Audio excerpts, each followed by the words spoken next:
Class आज determinant की exercise 4.3 start करेंगे।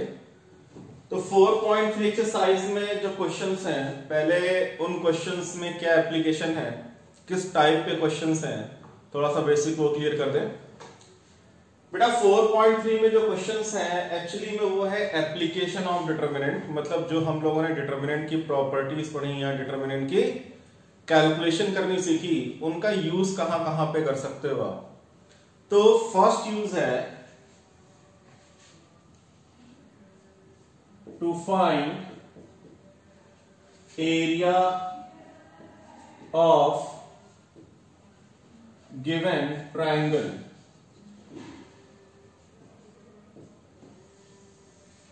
मतलब अगर आपको ट्रायंगल की वर्टिसेस दे रखी हो, then you can find the area of given triangle by using determinant।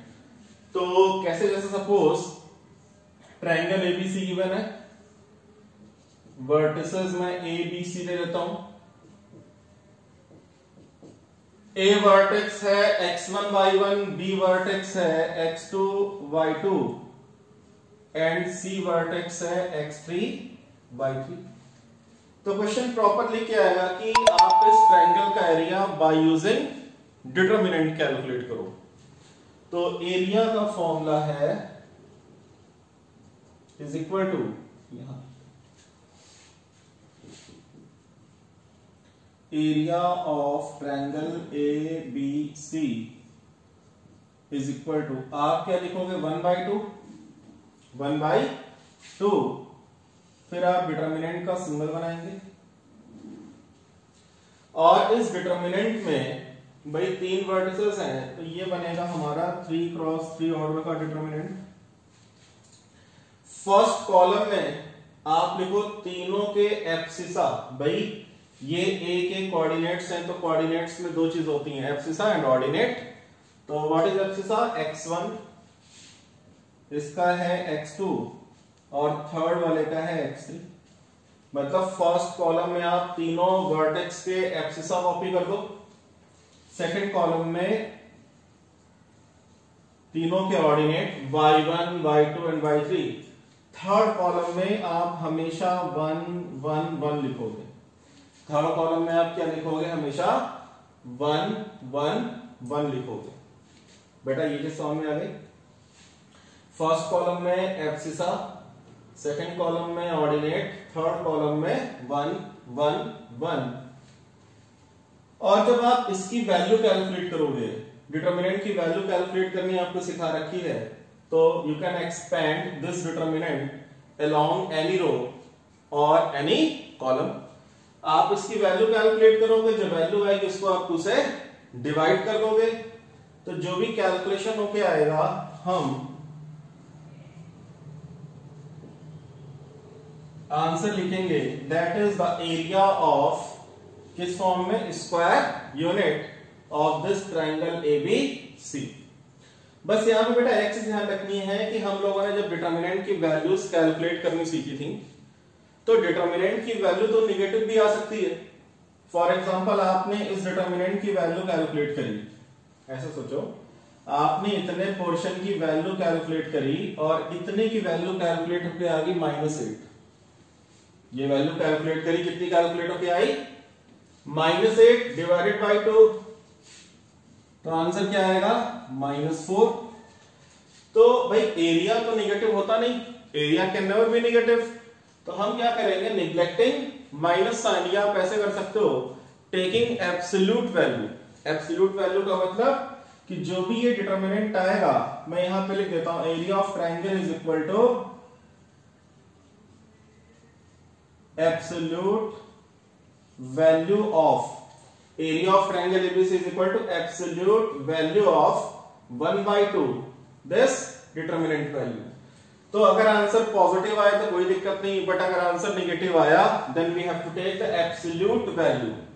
ठीक है, तो आप आंसर हमेशा क्या लिख के आओगे? -4 नहीं, क्या लिख के आओगे? 4 स्क्वायर यूनिट। अगर 4 आंसर आ रहा है तो, वरना जो भी आंसर आएगा आप उतने स्क्वायर यूनिट जरूर लिख के आओगे। तो फटाफट आप कॉपी कर लो बेटा इतना।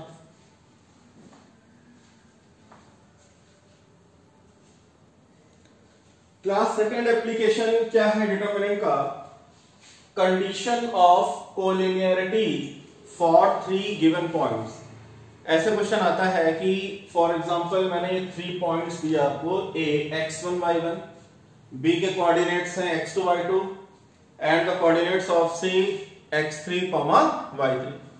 तो आएगा कि by using determinant check whether the given 3 points are collinear or not। तो बेटा कोलिनियर का मतलब ये होता है कि एक ही स्ट्रेट लाइन फॉर्म कर रहे हैं कि नहीं फॉर्म कर रहे हैं। It means line a same line, मतलब अगर x1 y1 हो, x2 y2 हो, x3 y3 हो, तो तीनों को जब हम ज्वाइन करें तो क्या फॉर्म हो?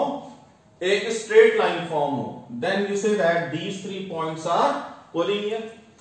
अच्छा, अगर ये 3 पॉइंट्स ज्वाइन करने पे स्ट्रेट लाइन नहीं बनेगी, ठीक है, मान लो, तो शेप कुछ ऐसे होगी। मान लो ये 2 पॉइंट्स हैं, तो तीसरा पॉइंट फिर इनसे थोड़ा सा हटके होगा, मतलब अलोंग दिस डायरेक्शन नहीं होगा। मान लिया यहां पे A B C, तब जब आप इन A B C को ज्वाइन करोगे तो हमें क्या मिलेगा? एक ट्रायंगल मिलेगा, और इस ट्रायंगल का कोई ना कोई तो एरिया होगा। बट अगर 3 पॉइंट्स कोलिनियर हो गए, एक ही लाइन फॉर्म कर रहे हैं, तो फिर ट्रायंगल तो फॉर्म होगा नहीं।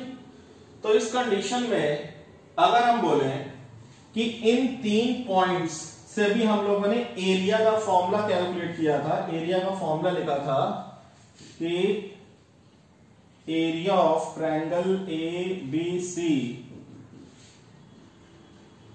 Is equal to absolute value of 1/2। First column में क्या लिखा था बेटा? x1 x2 x3 y1 y2 y3 1 1 1। तो आप ऐसे बताओ भाई कि अगर शेप ऐसी बनेगी, इसका मतलब कोई ट्रायंगल फॉर्म ही नहीं हो रहा, और अगर ट्रायंगल फॉर्म नहीं हो रहा तो उसका एरिया क्या आना चाहिए? 0। इट मींस जब भी 3 पॉइंट्स रखे हो तो आप फटाफट एरिया का फॉर्मूला लगाओगे। फॉर्मूला वही सेम जो अभी आपने जस्ट पढ़ा है। और अगर ये कैलकुलेशन करने पे क्या आ गया? 0 आ गया। अगर ये कैलकुलेशन करने पे आंसर 0 आ गया, तो 0 तभी आएगा जब शेप ऐसी बनेगी ABC को ज्वाइन करने पे। इसके अलावा अगर शेप ट्रायंगल की बन रही होगी तो वो कोलिनियर नहीं होंगे। और अगर इस फॉर्मूले को अप्लाई किया, आंसर 0 आया, तो ये तभी पॉसिबल है जब ये 3 पॉइंट्स कैसे होंगे? कोलिनियर होंगे। तो आसान है, आपको 3 पॉइंट्स की कोलिनियरिटी चेक करनी है और फटाफट एरिया ऑफ ट्रायंगल का फॉर्मूला लगाओ यूजिंग डिटरमिनेंट, और अगर वो 0 आ जाए तो लिख दो since area equal to 0 it implies the given 3 points are collinear. Copy कर लो बेटा।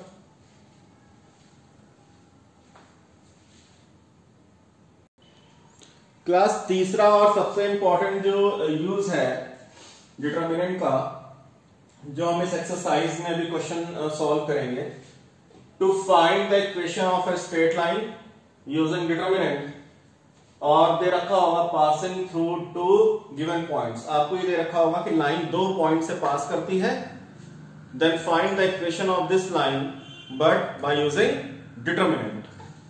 तो 2 पॉइंट्स हमें दे रखे हैं x1 y1 and x2 y2। Question है कि x1 y1 x2 y2 से जो लाइन पास करती है इसकी इक्वेशन कैलकुलेट करो। बट हमें कॉन्सेप्ट डिटरमिनेंट का यूज करना है, तो हम क्या करेंगे? आप बताओ बेटा, ये पॉइंट A है और ये पॉइंट B है, इस लाइन की इक्वेशन फाइंड करनी है। बट अभी जस्ट हम लोगों ने जो एरिया वाला कॉन्सेप्ट सीखा और कोलिनियरिटी वाला कॉन्सेप्ट सीखा, उन दोनों में 3 पॉइंट्स थे। कितने पॉइंट्स थे? 3 पॉइंट्स थे। तो यहां भी हम एक पॉइंट C और ले लेते हैं, बट C पॉइंट हमें पता नहीं कि C पॉइंट कौन सा है, कौन सा पॉइंट लेना है, तो हम C पॉइंट को एक वेरिएबल फॉर्मेट में ले लेंगे। हमने इसको मान लिया let this is x, y, और क्योंकि ये एक ही स्ट्रेट लाइन है तो इसको आगे एक्सटेंड करते रहो। भैया आप कैसे बताओ? जैसे मान लो मैंने 1, 2 लिया और यहां पर ये लिया 3, 4, ये एक लाइन फॉर्म हो गई, स्ट्रेट लाइन फॉर्म हो गई। बेटा इस लाइन को तो आप आगे एक्सटेंड कर सकते हो ना, पीछे भी एक्सटेंड कर सकते हो। एक स्ट्रेट लाइन कितने पॉइंट से पास होगी? इनफाइनाइट मेनी पॉइंट से पास हो सकती है। तो 2 पॉइंट्स तो हमें दे रखे थे, अब तीसरा पॉइंट हम कौन सा लें? तो वो पॉइंट कोई भी हो सकता है, तो इसलिए मैंने उसको वेरिएबल फॉर्मेट में ले लिया, let it be x, y। अब ये सोचो कि ये जो डायग्राम बना ये ABC पॉइंट से क्या शो हो रहा है कि ये ABC पॉइंट्स कैसे हैं? कोलिनियर है, क्योंकि एक ही स्ट्रेट लाइन में लाई करेंगे। और अगर ये एक ही स्ट्रेट लाइन में लाई करेंगे then area of triangle ABC equal to क्या लिखते हैं? Absolute value of 1/2। अच्छा, 1/2 लिखने के बाद मैंने क्या सिखाया था कि आप फर्स्ट कॉलम में क्या लिखा करो? एब्सिसा। तो A का एब्सिसा x1 है, B का x2 है, लेकिन C का एब्सिसा x है, तो आप क्या लिखोगे? x1 x2 x। थर्ड वाला भाई अब x हो गया ना। फिर ऑर्डिनेट y1 आएगा, y2 आएगा और y आएगा, तो यहां पे क्या लिखोगे आप? y1 y2 y। थर्ड वाला कॉलम हमेशा क्या करते हैं? 1 1 1 करते हैं। और since in this diagram it is clear that these 3 points are collinear, तो हम is equal to 0 लेके चलेंगे, 0 लेके चलेंगे। स्टार्टिंग में ब्रैकेट में रीजन लिख देंगे, since A, B and C lie in a line, या ABC are collinear। अब आप करोगे क्या बेटा? ये 2 क्रॉस मल्टीप्लाई होकर इधर जाएगा, तो ये तो हो जाएगा 0। फिर आप इस डिटर्मिनेंट को एक्सपेंड कर लोगे। आप क्या करना? इस डिटर्मिनेंट को फाइनली एक्सपेंड कर लेना, एक्सपेंडिंग अलोंग। आप किसी भी रो या किसी भी कॉलम के अलोंग एक्सपेंड कर सकते हो। मान लो आपने एक्सपेंड किया, एक्सपेंडिंग अलोंग R1, तो अगर आप R1 के अलोंग एक्सपेंड करोगे, मैं तो समझा देता हूं, जैसे ही आप एक्सपेंडिंग अलोंग R1 लिखोगे, वी गेट, यहां पे लिखा हूं, we get an equation in terms of x and y। आपने R1 अलोंग बेटा इसको एक्सपेंड किया, तो हमें एक इक्वेशन मिलेगी x और y के टर्म्स में, लेफ्ट हैंड साइड में, और इक्वल टू आप क्या करोगे? 0। Then we get an equation in terms of x and y। This is the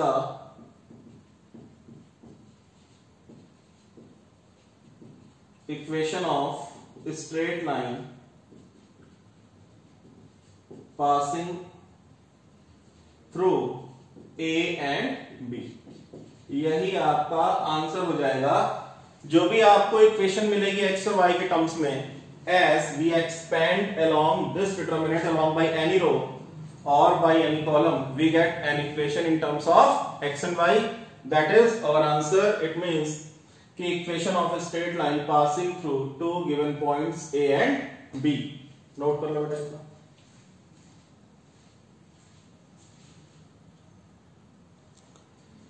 class बेटा डिटर्मिनेंट में जब हम लोगों ने एरिया का फॉर्मूला पढ़ा, आपने नोट्स बनाए होंगे अभी, जो भी आपको पढ़ाया जा रहा है।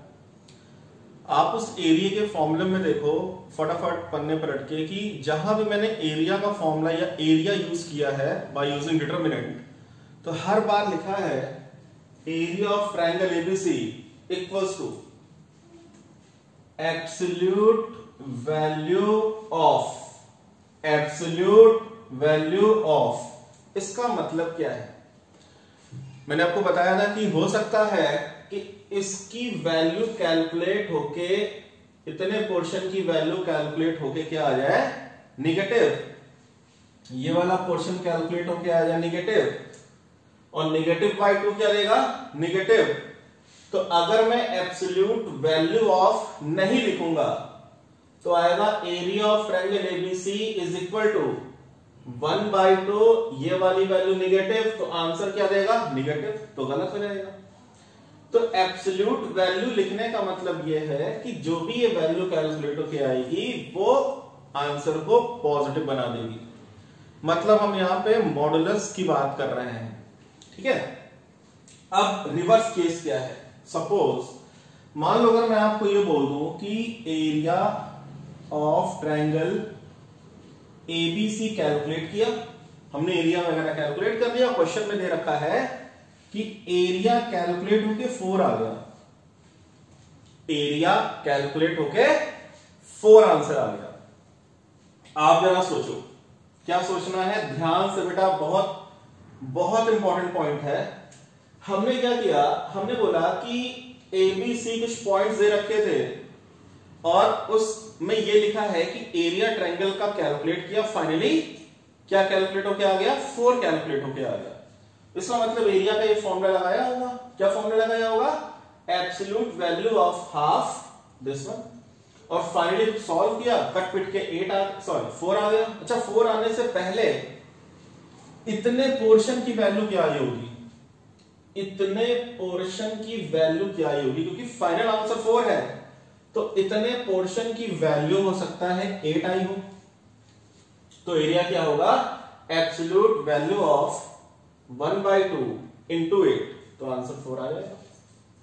पर यह भी तो हो सकता है कि इतने पोर्शन की वैल्यू -8 आई हो, मतलब ये जो सर्कल वाला पोर्शन है इसकी वैल्यू क्या आई हो, -8 कैलकुलेट हो गया, ये क्योंकि हमने प्रिकॉशन पहले ले रखा है। क्या ले रखा, हमने लिखा है एब्सोल्यूट वैल्यू ऑफ किसकी, -8/2 की, तो -8/2 तो -4 आएगा, बट एब्सोल्यूट वैल्यू फिर से क्या हो जाएगी, 4 हो जाएगी।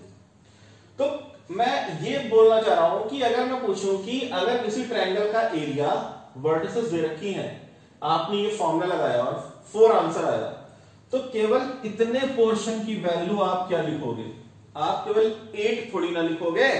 तो इसका मतलब आप ऐसे करोगे कि 1/2 x1 x2 x3 y1 y2 y3 1 1 1 is equal to 4, but आप यहां पे लिखोगे एब्सोल्यूट वैल्यू ऑफ 1/2, इसकी वैल्यू 4 है, ये 2 उठा के आप उधर कर दोगे, तो मैं यहां से हटा के बेटा उधर लिख दे रहा हूं, क्या हो गया, 8 हो गया, 2 बेटा यहां जाके 8 बन गया, ठीक है।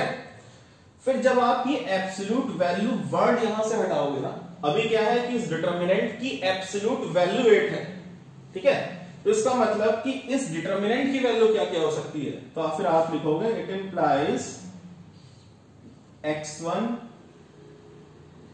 x2 x3 y1 y2 y3 1 1 1 is equal to +-8। ये बात समझ में आ गई, लास्ट बार रिपीट कर रहा हूं, हम जब एरिया लिखेंगे तो लिखेंगे एब्सोल्यूट वैल्यू ऑफ 1/2, तो वो 2 इधर जाके 8 हो गया, क्योंकि मैंने बोला एरिया 4 है, तो मैं इतने की वैल्यू 8 थोड़ी ना बोल रहा हूं, मैं बोल रहा हूं कि इसकी एब्सोल्यूट वैल्यू 8 है, ठीक है। मतलब अगर ये 8 आएगा तब भी आंसर 8 है, और अगर ये -8 आया तो एब्सोल्यूट वैल्यू फिर से 8 बना देगी, मतलब इस डिटरमिनेंट की वैल्यू क्या है, +8 भी होगी -8 भी होगी। वेरी वेरी इंपॉर्टेंट पॉइंट, अभी हम क्वेश्चंस में इसका यूज करेंगे, नोट कर लो बेटा।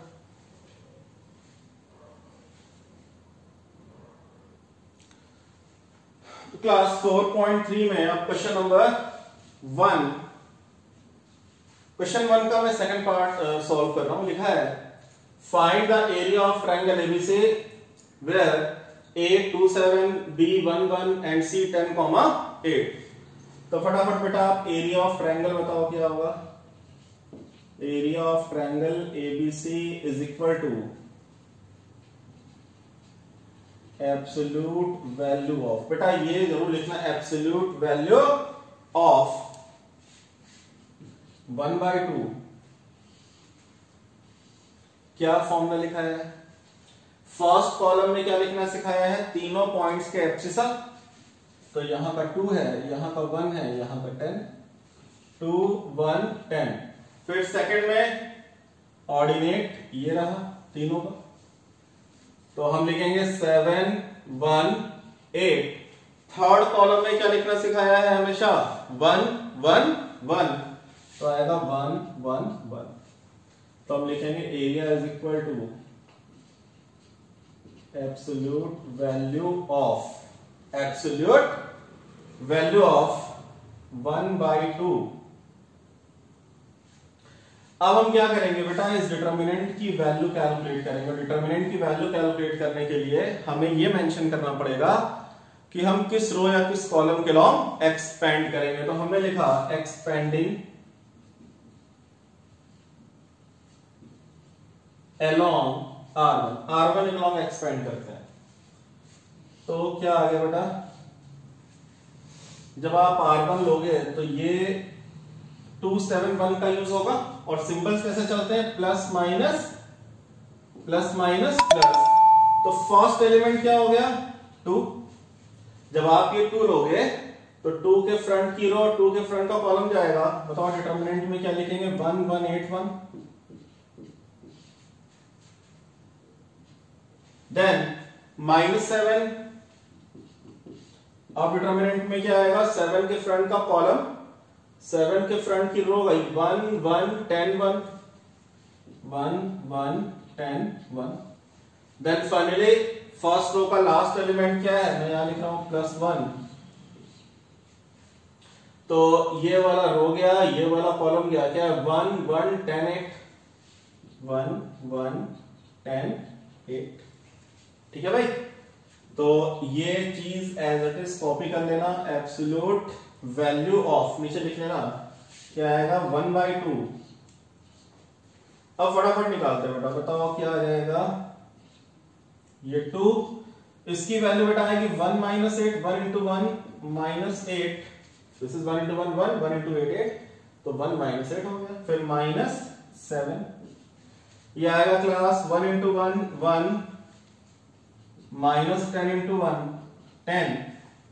Now finally +1 1 × 8 8 and 1 × 10 10 8 - 10। तो हम लिखेंगे बेटा ये क्या है, absolute value of, as it is नीचे कॉपी करेंगे इसको। मतलब चलो मैं यहां पे अब फाइनली क्योंकि आंसर आएगा तो मैं लिख दूं this is absolute value of 1/2। क्या आएगा बेटा, ये आएगा 1 - 8 -7, तो -7 × 2 -14। फिर इधर देखिए आएगा 1 - 10 देगा -9 एंड -9 × -7 +63 एंड 8 - 10 -2। तो फाइनली हमें क्या मिल जाएगा, area is equal to absolute value of 1/2। ठीक है, यही चीज कॉपी करें मैंने यहां पे, एब्सोल्यूट वैल्यू ऑफ 1/2। बेटा 63 और -14 -2 -16 हो गया, तो 63 - 16 फाइनली कितना आया 47। अब यहां पे जो एब्सोल्यूट वैल्यू का रोल था वो ये था कि अगर यहां पे -47 आ रहा होता तो एब्सोल्यूट वैल्यू ऑफ -47/2 को हम फाइनली क्या लिखते, 47/2 लिखते हैं। बट यहां दिक्कत नहीं है, यहां तो ऑलरेडी प्लस आ रहा है, तो इसका मतलब एब्सोल्यूट वैल्यू ऑफ 47/2 47/2। बस हम क्या लिखेंगे, स्क्वायर यूनिट। तो ये आपका एरिया ऑफ एबीसी आ गया, यही आपका फाइनल आंसर हो गया। कॉपी कर लो बेटा। बेटा भी जस्ट हम लोगों ने क्वेश्चन सॉल्व किया, तो एक चीज आप ऐसे भी कर सकते हो, बट मैं ये बोल रहा हूं आपसे केवल ये समझने के लिए है, अदरवाइज जितना समझाना था वो मैं आपको एक्सप्लेन कर चुका हूं। जैसे मैं ये लिख रहा हूं एब्सोल्यूट वैल्यू ऑफ, फिर absolute value of, finally absolute value का रोल इतना होता है कि नेगेटिव आंसर को पॉजिटिव बनाना। तो आप ऐसे भी कर सकते हो कि आप एब्सोल्यूट वैल्यू यहां पे ना लिखो, आप एब्सोल्यूट वैल्यू यहां पे ना लिखो, बट अगर आपने एब्सोल्यूट वैल्यू नहीं लिखी तो आपको एब्सोल्यूट वैल्यू का फिर सिंबल बनाना पड़ेगा, एब्सोल्यूट वैल्यू का सिंबल बनाना पड़ेगा। एब्सोल्यूट वैल्यू का सिंबल क्या होता है, मॉडुलस फंक्शन। तो फिर आप क्या करोगे, ये जो पोर्शन लिखा है इसको उठा के एक और वर्टिकल लाइन पे बंद कर दो। तो ये जो दो वर्टिकल लाइन है ये बाहर वाली दो वर्टिकल लाइन अब डिटरमिनेंट के सिंबल को रिप्रेजेंट नहीं कर रहा है। किसको रिप्रेजेंट कर रहा है? ये दो वर्टिकल लाइन रिप्रेजेंट करेंगी मॉडुलस फंक्शन को। किसको? Modulus function. मतलब ये जो भी वैल्यू कैलकुलेट होके आएगी, मान लो अगर ये पॉजिटिव आई तो मॉडुलस फंक्शन उसको क्या बनाएगा? प्लस प्लस ही रहेगा। पर अगर ये वाली वैल्यू कैलकुलेट होके नेगेटिव आ गई तो बाहर सिंबल बैठा है मॉडुलस फंक्शन का, अल्टीमेटली कन्वर्ट किसमें कर देगा? बोलो, प्लस में। मैं सिंबल को इसलिए बना रहा हूं, बच्चा कंफ्यूज हो जाता है, यार ये भी डिटरमिनेंट है, एक डिटरमिनेंट बाहर और बन के आ गया, तो ऐसा तो नहीं कि इसकी वैल्यू कैलकुलेट करें डिटरमिनेंट की और जो आए फिर से उसकी डिटरमिनेंट वैल्यू कैलकुलेट करो। नहीं भाई, ये बाहर क्या लिखा है? मॉडुलस फंक्शन का सिंबल है। तो इसलिए आप ऐसे लिखो, या आप ये सिंबल बाहर ना लगाओ, आप लिखो एब्सोल्यूट वैल्यू ऑफ, फिर आप ये सिंबल हटा दोगे और वही जो कहानी अभी हमने बताई, क्या लिखोगे? एब्सोल्यूट वैल्यू ऑफ, ऐसे करके आप लिख सकते हो। तो बस मैं ये समझा रहा था कि आप सिंबल भी यूज कर सकते हो सकता है कुछ बुक्स में डबल सिंबल बना हो और वहां पे आप कंफ्यूज हो जाओ कि ये क्या डबल डबल वाला बन गया, डिटरमिनेंट दो बार कैलकुलेट करना है क्या? ऐसा नहीं है बेटा। नाउ क्लास, फटाफट question number 2 and very important question, question number 2 exercise 4.3। कह रहा show that capital A point is small a comma b plus c, capital B point is b comma c plus a and capital C point is c comma a plus b.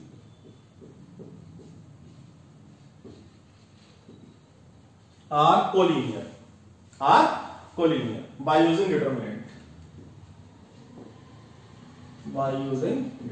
कह रहा determinant की help से आप बताओ कि ये तीनों points collinear हैं। ठीक है, फटाफट क्या लिखे हैं कि अगर ये तीन पॉइंट्स कोलिनियर हैं तो area of triangle should be 0। मतलब हमें एरिया ऑफ ट्रायंगल को 0 प्रूफ करके दिखाना है। तो हमने पहले लिखा area of triangle A B C, क्या लिखेंगे? Absolute value of 1/2। ठीक बेटा, एरिया का फॉर्मूला क्या होता है? पहले आप तीनों के एब्सिसा हैं ए बी सी, फिर ऑर्डिनेट सेकेंड कॉलम में b plus C plus A plus B, third column में क्या सिखाया है? 1 1 1। ठीक है बेटा, यहां हमें कोलिनियरिटी प्रूफ करनी है। तो कोलिनियरिटी का जो है कनेक्शन एरिया से तो है, हम एरिया कैलकुलेट कर लें और अगर एरिया हमारा 0 आ गया तो हम डिक्लेयर कर देंगे कि ये तीन पॉइंट्स कोलिनियर है। एब्सोल्यूट वैल्यू क्यों लिख रहा हूं? ये आपको मैंने अभी बहुत बार एक्सप्लेनेशन दिया कि एब्सोल्यूट वैल्यू लिखना क्यों जरूरी है। चलो अब आ रहा बेटा, एक तरीका तो ये है कि हम इसको एक्सपेंड कर दें, इस डिटरमिनेंट की वैल्यू एक्सपेंड कर दो और इसका आंसर 0 आ जाए और 0/2 क्या हो जाएगा? 0। बट प्रॉपर्टी का यूज करें तो एक्सपेंशन से बच जाएंगे। तो कैसे बचेंगे? देख बेटा, इधर ये है C1 फर्स्ट कॉलम के एलिमेंट्स और ये है C2 के एलिमेंट्स। तो हमने क्या किया? C1 पे ऑपरेट किया C1 प्लस C2, C1 पे ऑपरेट किया C1 प्लस C2। तो ये चीज आप ऐसे कॉपी कर लेना। एब्सोल्यूट वैल्यू ऑफ क्या आएगा? 1/2। C1 प्लस C2 जब ऐड करोगे कहां पे लिखना है बेटा? फर्स्ट कॉलम पे ऑपरेट करना है। तो क्या आएगा? a plus B plus C, B plus C plus A, C plus A plus B. Second column पे कोई भी ऑपरेशन नहीं है तो b plus C plus A plus B as it is. अच्छा, थर्ड कॉलम पे भी कोई ऑपरेशन नहीं है तो 1 1 1 लिखेंगे। फिर अब आप बताओ यहां पे फर्स्ट कॉलम में क्या लिखा है? a plus B plus C, A plus B plus C and A plus B plus C. तो आप स्टेटमेंट लिख सकते हो टेकिंग, तो मैं यहां लिख रहा हूं taking a plus B plus C common from C1। a plus B plus C को मैं फर्स्ट कॉलम से कॉमन निकाल लिया। तो क्या आएगा बेटा? a plus B plus C by 2। बेटा ये जो सिंबल है ये इसी एब्सोल्यूट वैल्यू ऑफ को नीचे कॉपी करना है, ठीक है।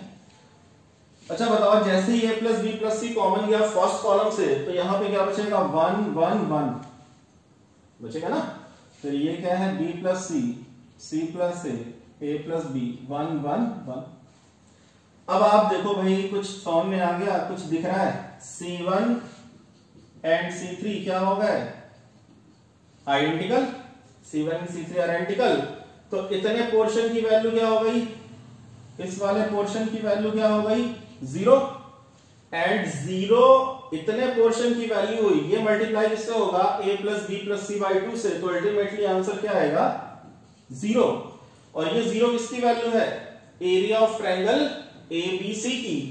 तो लास्ट में आप बस एक लाइन लिख देना, since the area of triangle ABC comes out 0, it implies the given 3 points are collinear। Note करो।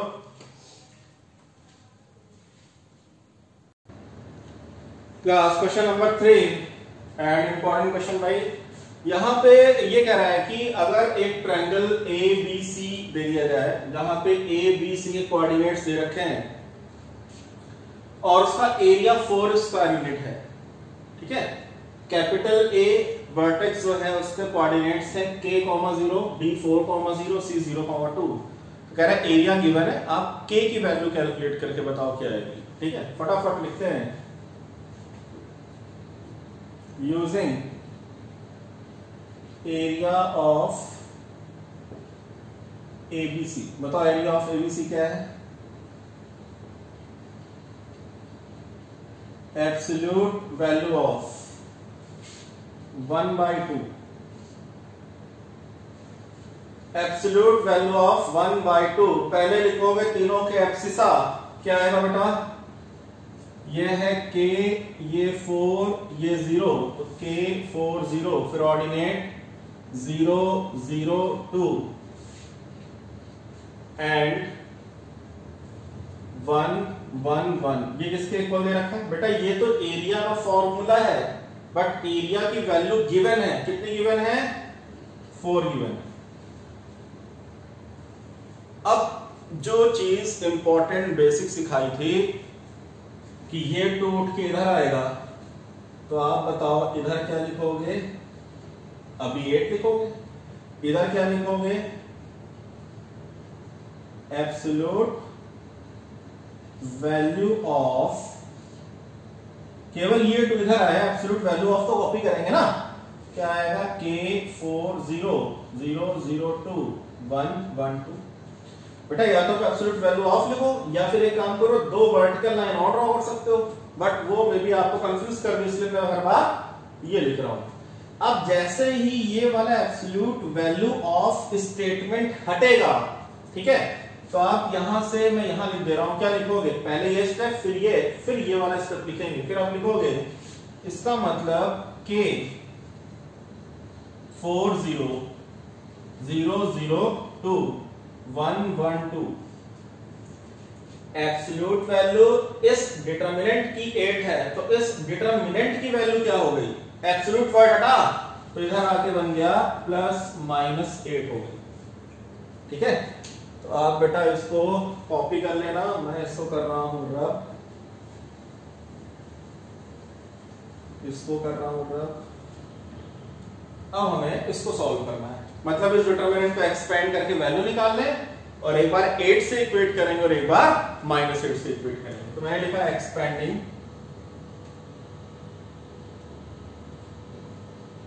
अलोंग, तो बेटा R1 के लॉन्ग ये एक्सपेंड कर रहा हूं, आप C2 का लॉन्ग एक्सपेंड करोगे 2 0 और फायदा हो जाएगा, बट बहुत बड़ी कैलकुलेशन नहीं है, मैं R1 के लॉन्ग कर रहा हूं, ठीक है।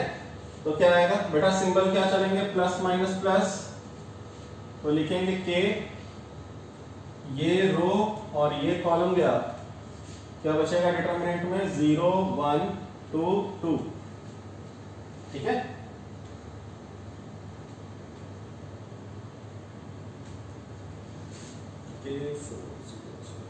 बेटा यहां पे आएगा 0। बेटा जस्ट मैंने जो अभी दोनों रब किए हैं, तो वहां पे सेकंड कॉलम में आप 0 0 0 कर लेना, बाय मिस्टेक ऑर्डिनेट कितना है, 0 0 0 0 2, सॉरी यहां पे 1 1 1 आ रहा था, ये सही 0 0 2, थर्ड वाला 1 1 1 आ रहा था, बीच वाला क्या है 0 0 2, K4 0 सही। तो यहां पे क्या आएगा 0 1, ये 2 है और ये 1 है।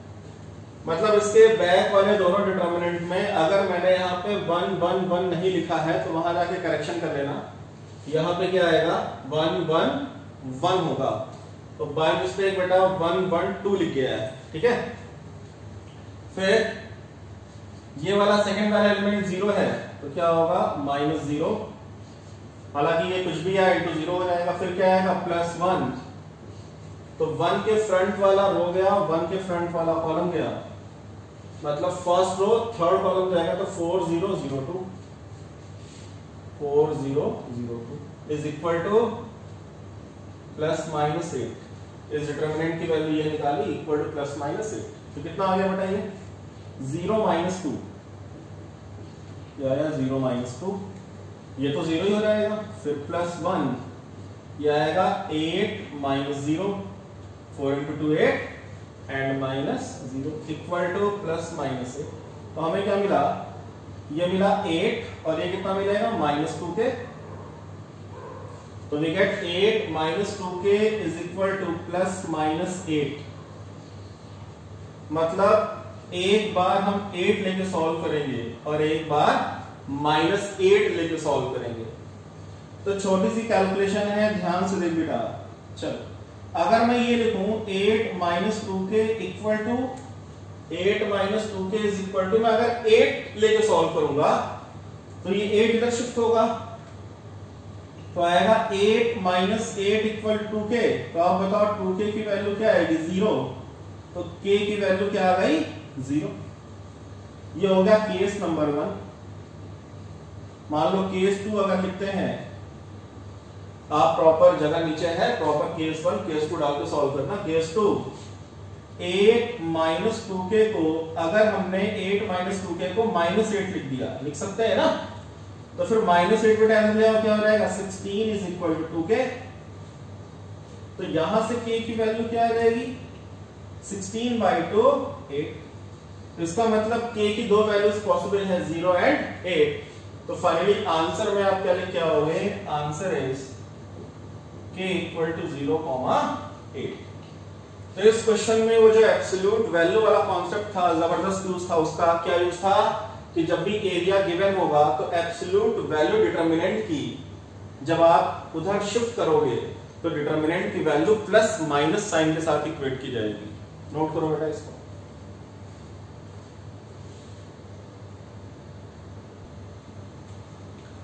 Question number 4, question is find equation of line passing through 1, 2 and 3, 6। आगे बेटा ऐड कर लो बाय यूजिंग डिटरमिनेंट। तो अगर हमें दो पॉइंट्स दे रखे हो और बोला है कि find equation of straight line, तो हम सबसे पहले स्टेटमेंट क्या लिखेंगे, a पॉइंट 1 2 ले लिया, let a is 1 2, b is 3 6। a point को बेटा मैंने 1 2 ले लिया, b पॉइंट को मैंने 3 6 ले लिया, और एक पॉइंट c मैंने ले लिया x y, ठीक है। और यहां पे लिख दिया कि c पॉइंट लाइज ऑन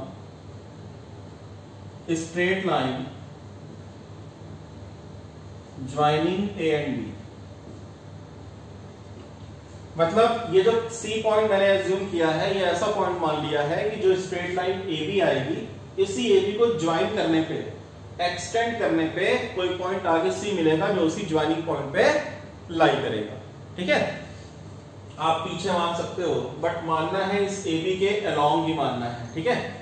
तो it implies A, B and C are क्या हो गए, कोलिनियर पॉइंट्स हो गए। और अगर ABC पॉइंट्स कोलिनियर हो गए, it implies area of triangle ABC क्या हो गया 0 हो गया। और अगर एरिया ऑफ ट्रायंगल ABC 0 हो गया तो इसका मतलब क्या हुआ, एब्सोल्यूट वैल्यू ऑफ 1/2। क्यों एब्सोल्यूट वैल्यू लिख रहा हूं? क्योंकि एरिया जहां भी वर्ड देख लो बस तुरंत भाई एब्सोल्यूट वैल्यू लगा लो। अब एरिया निकालने के लिए तीनों के एब्सिसा 1, 3 और x है। 1 है, 3 है, x है, फिर ऑर्डिनेट है 2, 6, y और ये 1, 1, 1 आता है, शुड बी इक्वल टू 0। अच्छा अब एक चीज मेरी बात ध्यान से सुनो, मैं हर बार एब्सोल्यूट वैल्यू लिख रहा हूं। अच्छा कब ऐसा है कि हम एब्सोल्यूट वैल्यू ना लिखें? कोई दिक्कत नहीं है, एब्सोल्यूट वैल्यू लिखो या ना लिखो कोई दिक्कत नहीं है। अगर राइट हैंड साइड में 0 हो, पहले से ही एरिया वगैरह 0 दे रखा हो, ठीक है, तो 0 अगर राइट हैंड साइड में है तो एब्सोल्यूट यहां लिखो या ना लिखो कोई दिक्कत नहीं है। एब्सोल्यूट का मतलब ये होता है कि बस एरिया हमारा नेगेटिव नहीं होना चाहिए। और बेटा 0 ना तो पॉजिटिव में आता है ना नेगेटिव में आता है, 0 ना पॉजिटिव में आता है ना नेगेटिव में आता है।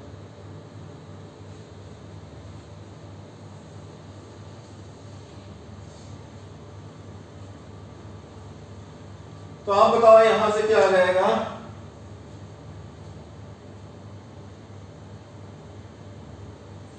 अब ये 2 इधर मल्टीप्लाई भी क्या हो जाएगा? 0। तो मैं बेटा इधर ये रब कर दे रहा हूं, क्वेश्चन आपने कॉपी कर लिया होगा। तो यहां से एब्सोल्यूट वैल्यू आप हटा सकते हो, इसका मतलब यहां पे ये वर्ड आप यूज करो या ना करो कोई दिक्कत नहीं, क्योंकि राइट हैंड साइड में 0 है। कब नहीं लिखना है? जब राइट हैंड साइड में 0 हो तब नहीं लिखना है। लिख दोगे तब भी कोई दिक्कत नहीं है। बेटा 2 इधर आ गया, 2 into 0 सॉरी हाँ 2 into 0 0 हो जाएगा। तो क्या आएगा? Determinant 1, 2, 1, 3, 6, 1 x, y, 1 equal to 0। अब केवल एक ही काम रह गया कि इसकी वैल्यू एक्सपेंड कर ले, इक्वल टू 0 से इक्वेट कर दो। तो हमने लिखा एक्सपेंडिंग along R1। हम R1 के लॉन्ग एक्सपेंड करने जा रहे हैं, तो क्या आएगा? ये आएगा बेटा 1। अब मैं वो डायरेक्ट एक्सपेंड कर रहा हूं, ध्यान से देखो, ये वाला 1 है, मतलब ये रो ये कॉलम जाएगा। फिर आप ये डिटरमिनेंट फॉर्म में लिखते हो, करते क्या हो, ये प्रोडक्ट माइनस ये प्रोडक्ट, तो फाइनली ब्रैकेट में क्या आएगा? 6 माइनस y आ जाएगा। फिर यहां के लिए माइनस सिंबल उठाते हो तो क्या आएगा? -2। जब ये वाला 2 लेंगे, फर्स्ट रो के लॉन्ग कर रहे हैं तो 1 यूज कर लिया। अब ये वाला 2 लेंगे माइनस के साथ तो जाएगी फर्स्ट रो, बट कॉलम कौन सा जाएगा? Second column. तो बेटा ये 3, 1 x1 मतलब इनका यूज होगा। और मल्टीप्लाई कैसे करेंगे? पहले 3 into 1 करेंगे, क्या आएगा? 3, फिर 1 into x करेंगे, x आएगा और माइनस कर देना है। मैं डायरेक्ट कैलकुलेशन कर रहा हूं भाई, बहुत बार हम डिटरमिनेंट बना के सॉल्व कर चुके हैं, अब तक तो प्रैक्टिस हो गई होगी अच्छी खासी। फिर +1, तो ये जब मैंने +1 लिया तो ये कॉलम जाएगा और ये वाली रो जाएगी, तो क्या आएगा? 3 into y 3y। बेटा ये बन लिया, ये वाली रो गई और ये वाला कॉलम गया, ये 4 एलिमेंट्स बचे। कैलकुलेशन कैसे होगी? 3 into y 3y minus 6x और इक्वल टू क्या है? 0। सॉल्व कर ले, 6 माइनस y, ये बेटा अंदर मल्टीप्लाई कर दो तो -6 plus 2x minus minus plus हो जाएगा, plus 3y minus 6x is equal to 0। तो क्या बचा? पहले y वाला टर्म देखते हैं। 3y लिखा है, y लिखा है, बट 3y माइनस y कितना आया? 2y। तो y वाला टर्म तो सॉल्व हो गया। अच्छा ये 6 और ये -6 प्लस 6 कैंसिल हो गया, ये -6x लिखा है और यहाँ प्लस 2x लिखा है, तो -6x plus 2x gives -4x and equal to 0। तो क्या मिला बेटा यहां से हम लोगों को मिला 2y इक्वल टू 4x। तो y की वैल्यू क्या मिल गई? 2x। भाई ये 2 2 4 कैंसिल हो जाएगा, तो we get y is equal to 2x। तो मैंने बताया था कि जब आप ऐसे करके सॉल्व करोगे फिर स्टेटमेंट लिखा है कि we get an equation in terms of X and Y, and यही जो एक्स और वाई की इक्वेशन आएगी, this is the equation of required straight line passing through 1, 2 and 3, 6. तो दिस इज आवर आंसर. अच्छा, आंसर को चेक कैसे कर सकते हो? मतलब अगर आपको चेक करना है कि मैंने डिटरमिनेंट से इक्वेशन ऑफ लाइन कैलकुलेट करी, ये सही या गलत है, तो आप बताओ y की वैल्यू x का डबल है, तो आप बताओ इसमें y कितना है? इसमें y है 2, x कितना है 1, तो y x का डबल है कि नहीं है? है भाई, y बराबर 2x. यहाँ पे y कितना है 6, x कितना है 3, तो यहाँ भी y x का डबल है. मतलब ये जो इक्वेशन कैलकुलेट होकर आई है ये 100% सही है. नोट कर लो.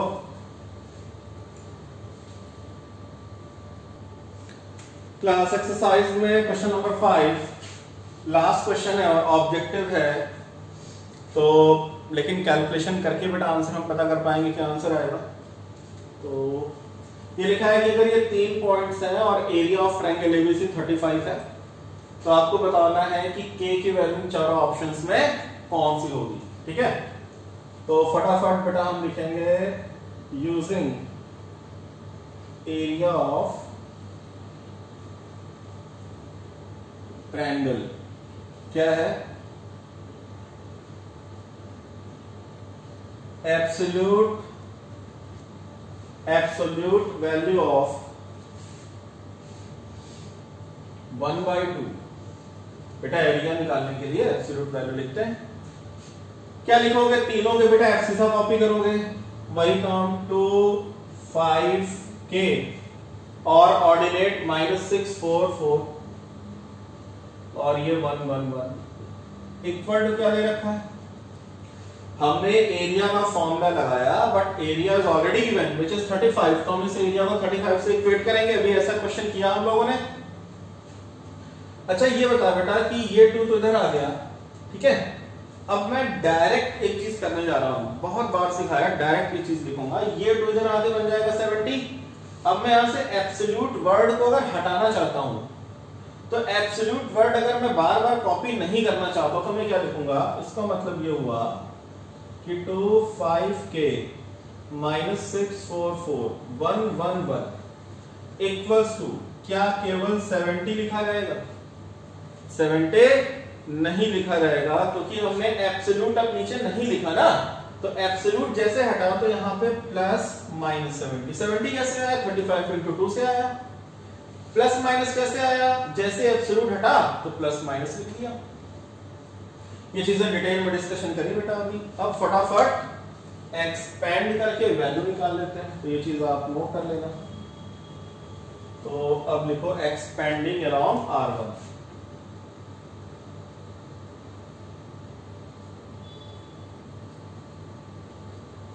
क्या रहा है बेटा? R1 के एलिमेंट्स ये हैं साइन प्लस माइनस प्लस. तो मैं पूरा डिटेल में एक्सपेंड कर देता हूं. क्या आएगा? 2, और जब 2 का रो कॉलम हटाओगे तो 4 1 4 1 आएगा. फिर देखो बेटा ये -6 है, बट माइनस यूज होता है तो माइनस इंटू माइनस प्लस हो जाएगा. तो ये सेकंड कॉलम फर्स्ट हो जाएगी, तो 5 1 k1 आएगा. और थर्ड वाला है +1, ये वाला 1, तो इस 1 के फ्रंट में रो और 1 के फ्रंट में कॉलम जाएगा, तो 5 4 k4 आएगा. 5 4 k4 आएगा. और ये जो डिटरमिनेंट वैल्यू कैलकुलेट होकर फाइनली आएगी, ये इक्वेट करेंगे प्लस माइनस 70 से. प्लस 70 से भी और माइनस 70 से भी. तो ये आएगा हम लोगों का 2. बेटा ये 4 माइनस 4, 4 माइनस 4 क्या हो गया? 0. फिर प्लस 6, क्लास ये 20 नहीं लिखा है, 2 into 0 फाइनली 0 आ जाएगा. फिर क्या आएगा? 5 into 5 5 into 1 5 minus k into 1k plus 1, ये आएगा 20 minus 4k equal two plus minus 70. मतलब एक बार इक्वेट करेंगे 70 से और एक बार इक्वेट करेंगे -70 से. तो फटाफट ये तो हो गया 0. ये आएगा 30 minus 6k plus 20 minus 4k. पहले बेटा मैं केस 1 ले रहा हूं. केस 1 का मतलब ये वैल्यू 70 से इक्वेट कर रहा हूं, ठीक है। क्या आएगा भाई, -6 के -4 के -10 के एंड 30 + 20 50 इक्वल टू 70। 10 के को आप उधर ले जाओ, जब 10 के शिफ्ट होकर राइट हैंड साइड में जाएगा तो ये 70 इधर ले लो तो क्या होगा, 50 - 70 इक्वल टू 10 के। 70 इधर आया माइनस हो गया भाई, 10 के उधर गया प्लस हो गया। 50 - 70 we get -20 equal to 10 K. तो k की वैल्यू आ गई -2, k की वैल्यू आ गई -2। अच्छा, अगर अब ऑब्जेक्टिव क्वेश्चन है, अगर ये ऑब्जेक्टिव क्वेश्चन है तो हम एक चीज गैस कर सकते हैं भाई, k की वैल्यू -2 कहां लिखी है। k की वैल्यू -2 बी ऑप्शन में भी है, k की वैल्यू -2 सी ऑप्शन में भी है, k की वैल्यू -2 डी ऑप्शन में भी है। मतलब ए ऑप्शन तो फिलहाल नहीं होगा। तो अगर कोई गैस करना चाहता है तो बी सी डी में गैस कर सकता है, बट फाइनली हम इतना क्लोज पहुंच गए हैं तो हमें केवल एक चीज और कैलकुलेट करनी है। क्या कैलकुलेट करनी है, हमने बेटा ये वाली वैल्यू 70 से इक्वेट कर दी। अब क्या करना है, इतनी ही वैल्यू को केस नंबर 2 मतलब -10 के बेटा लेफ्ट हैंड साइड सॉल्व की तो -10 + 50 आया था, -10 के + 50 आया था। तो लेफ्ट हैंड साइड तो सेम रहेगा, बट राइट हैंड साइड अब -17 हो गए इक्वल टू -70। अब बताओ, ये -70 इधर आएगा तो बनेगा 50 + 70 और ये 10 के उधर जाएगा तो +10 के। तो 70 + 50 हो गया 120।